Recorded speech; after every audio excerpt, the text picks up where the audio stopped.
जय हिंद प्यारे बच्चों। आज का वीडियो बहुत ही खास है क्योंकि आज का टॉपिक बहुत ही इंटरेस्टिंग है। आज का टॉपिक यह है कि एयरफोर्स मैथ्स में स्पीड कैसे बढ़ाएं। बहुत सारे लोगों के मन में एक प्रश्न उठता है कि आखिर में हम मैथ्स की तैयारी कैसे करें कि हमारी स्पीड बढ़े। हम मैथ्स में कौन सा ऐसा काम करें कि हमारी स्पीड बढ़े। हम कौन सी ऐसी गलतियां करते हैं कि हमारी स्पीड नहीं बढ़ पाती है। हम कुछ और कौन सा एक्स्ट्रा एफर्ट करें कि हम और लोगों से आगे निकल जाएं। तो आज हम इसी के बारे में यहाँ पे बात करेंगे। और यकीन मानिए कि अगर आपने आज का वीडियो पूरा देख लिया है तो यकीनन आपको स्पीड बढ़ाने से कोई रोक नहीं सकता है। आप चुटकियों में स्पीड बढ़ा लेंगे, लेकिन ध्यान रखिएगा जो भी मैं आपको बताऊंगा उसको बिल्कुल गांठ बांध लेना है और आपको उसी के अनुसार काम करना है। ठीक है बेटा। बहुत दिक्कत यह होती है कि लोग बातें तो सुनते हैं लेकिन उसको फॉलो नहीं करते हैं। तो मेरा फिर आपसे कहना है बेटा कि जो भी मैं बात बताऊंगा उसको आप बिल्कुल गांठ बांध लेना और बगैर दिमाग चलाए उन सभी चीजों को आप फॉलो करना जो मैं आपको बताने जा रहा हूं। इसलिए अंत तक वीडियो को देखिएगा, अंत तक चैनल बने रहिएगा, यकीनन आपको मजा आ जाएगा। ठीक है बेटा। देखते हैं सबसे पहले यहां पे जब भी आप पढ़ाई करें तो हमेशा आप प्रीवियस ईयर क्वेश्चन के हिसाब से पढ़ाई करें। मैं बार बार कहता हूं, अपने हर वीडियो में कहता हूं कि जब भी आप पढ़ाई करें बेटा तो हमेशा प्रीवियस ईयर क्वेश्चन के हिसाब से पढ़ाई करें। आपको ना कभी किसी की बात पर भरोसा करना है, ना कभी आपको मेरी बात पर भरोसा करना है, ना कभी जूनियर की बात पे, ना कभी सीनियर की बात पे। हमेशा आपको क्या है कि आपको प्रीवियस ईयर क्वेश्चन के हिसाब से आपको पढ़ाई करनी है। आप मार्केट से प्रीवियस ईयर क्वेश्चन लीजिए और आप उसको देखिए कि किसी भी टॉपिक में कैसे कैसे सवाल पूछे गए हैं। दिक्कत यह होती है कि लोग प्रीवियस ईयर के हिसाब से पढ़ते नहीं हैं, वह तरह तरह के सवाल लगाते हैं, करते हैं एयरफोर्स की तैयारी और सवाल सॉल्व करते हैं जेई का। आप ऐसी गलती बिल्कुल नहीं करेंगे बेटा। आपको अपना लेवल तय करना है और एक लेवल मेंटेन करते हुए आपको एयरफोर्स के लिए पीवाईक्यू के हिसाब से पढ़ाई करनी है। दूसरा चीज, पढ़ें समझें और रटें। रटना बहुत जरूरी है। पढ़ें समझें और रटें, रटना बहुत जरूरी है। दिक्कत यह है कि लोग पढ़ते तो बहुत कुछ हैं लेकिन वो रटते नहीं हैं। समझ करके रटना बहुत जरूरी है। रटने का मतलब यह है कि उसके आंसर को रटने से नहीं है। रटने का मतलब यह है कि आप उसके प्रोसेस को समझिए और उसको रट डालिए। जैसे कोई भी क्वेश्चन अगर आपके सामने आ रहा है तो आप उसको क्या करें कि उसको तुरंत आपके दिमाग में पिक्चर बन जाना चाहिए कि इस क्वेश्चन को हम ऐसे लगाएंगे। एक पिक्चर बन जाना चाहिए, क्योंकि बेटा एग्जाम में इतना टाइम नहीं होता है कि आप वहां पे कुछ सोच समझ सकें। क्यों? वैकेंसीज होती है कम, नंबर ऑफ स्टूडेंट्स होते हैं ज्यादा। तो अगर आपको अपनी स्पीड बढ़ानी है तो बेटा आपको समझ करके रटना बहुत जरूरी है। जब तक आप एग्जाम में रटे हुए सवाल नहीं पाएंगे तब तक आपकी स्पीड कभी नहीं बनेगी। आप लाख प्रयास करेंगे लेकिन कभी आपकी स्पीड नहीं बनेगी। इसलिए आप समझ करके रट डालें।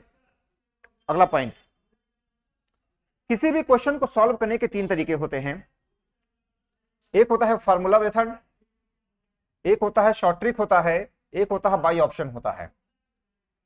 किसी भी क्वेश्चन को सॉल्व करने के 3 तरीके होते हैं। एक होता है क्या? फार्मूला होता है, जैसे कि आपके बुक्स वगैरह में फार्मूले मिलते हैं। फिर शॉर्ट ट्रिक भी आपको सीखना जरूरी है। दिक्कत यह है कि जो एकेडमिक्स का मामला अलग होता है बेटा, लेकिन जब हम कंपटीशन के फील्ड में आते हैं तो फिर हमें कंपटीशन के पॉइंट ऑफ व्यू से पढ़ना होता है। जैसे अगर आप मेरे चैनल पे जाएंगे तो मैंने आपको जो भी सवाल बताए हैं, वहां पे जो भी मैंने आपको चीज बताया है वो हमने आपको कंपटीशन का जो है अप्रोच रख करके पढ़ाया है। तो आप ध्यान रखिएगा, एकेडमिक का मामला अलग होता है और कंपटीशन का फील्ड अलग होता है। करना क्या है आपको कि हमेशा आपको फार्मूला, शॉर्ट ट्रिक और बाई ऑप्शन, बहुत सारे ऑप्शन होते हैं, बहुत सारे वहां पे सवाल होते हैं जो कि हमें देख करके हम इसको सॉल्व कर लेते हैं। तो हमें तीनों का हमें बैलेंस बना करके चलना है।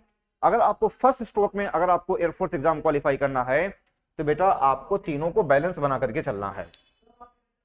आपको शॉर्ट ट्रिक भी सीखना है, आपको कॉन्सेप्ट भी सीखना है, आपको फार्मूले भी सीखने हैं, आपको शॉर्ट ट्रिक भी सीखना है, आपको सभी चीजों का बैलेंस बना करके चलना है। ठीक है। अगला पॉइंट है आपका कैलकुलेशन फास्ट हो और शार्प हो। अगला आप क्या है यहां पे, आपका कैलकुलेशन फास्ट हो और शार्प हो। ठीक। स्पीड कब आपकी बढ़ेगी? जब आपका कैलकुलेशन फास्ट हो और शार्प हो, यानी आपका कैलकुलेशन गलत ना हो।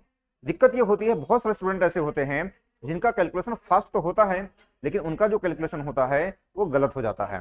तो ध्यान रखिएगा, आपकी स्पीड कब बनेगी, जब आपका कैलकुलेशन फास्ट हो और शार्प हो। आपको कभी भी ह्यूमन एरर, सिली मिस्टेक कभी नहीं करने हैं।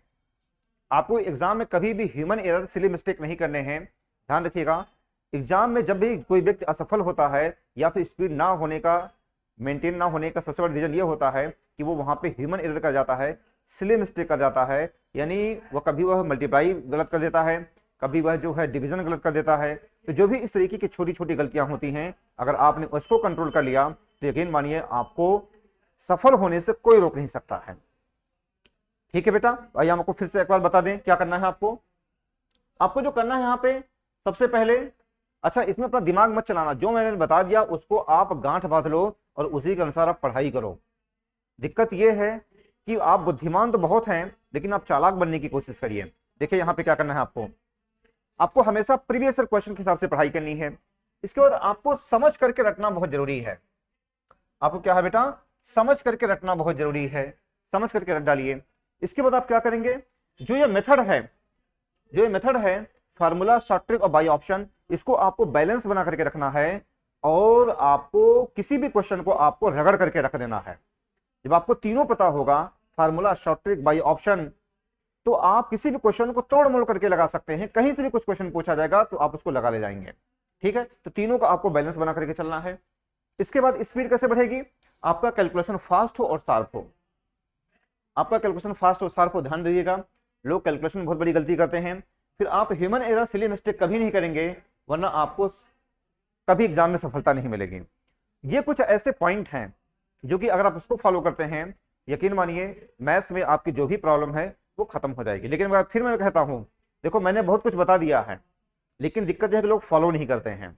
बेटा अभी आपकी उम्र कम है, जो हम टीचर्स बताते हैं आप उसको जरूर ध्यान में रखिए और उसके अनुसार आप पालन भी करिए। मैं एक बार फिर मैं कह रहा हूं कि आप बुद्धिमान तो दुनिया पड़ी है, लेकिन आप चालाक बनिए। चालाक मतलब यह है कि जो भी चीज मैंने आपको यहाँ पे पॉइंट्स बताए हैं उसको आप दिलो दिमाग को बैठा लीजिए। अपना दिमाग मत चलाइए 1 साल 2 साल के लिए, अपना दिमाग मत चलाइए। यकीन मानिए आपको सफल होने से कोई रोक नहीं सकता, क्योंकि यहाँ पे हम आपको जो भी बता रहे हैं वो हमारा अपना खुद का एक्सपीरियंस है। कब हमने एग्जाम फेस किया, कब हम एग्जाम नहीं सफल हो पाए, ये सब सारी चीजों का हमने जो निचोड़ हमने जो लगाया है, हमने यही आपके सामने लिख दिया है। ठीक है बेटा, तो ध्यान रखिएगा, आप इसको फॉलो करिए। ठीक, तो ध्यान रखिए, आगे बढ़ते हैं फिर, है ना। कल मिलते हैं, बाकी अपने नेक्स्ट वीडियो मिलते हैं। ठीक है बेटा, थैंक यू, जय हिंद, जय भारत।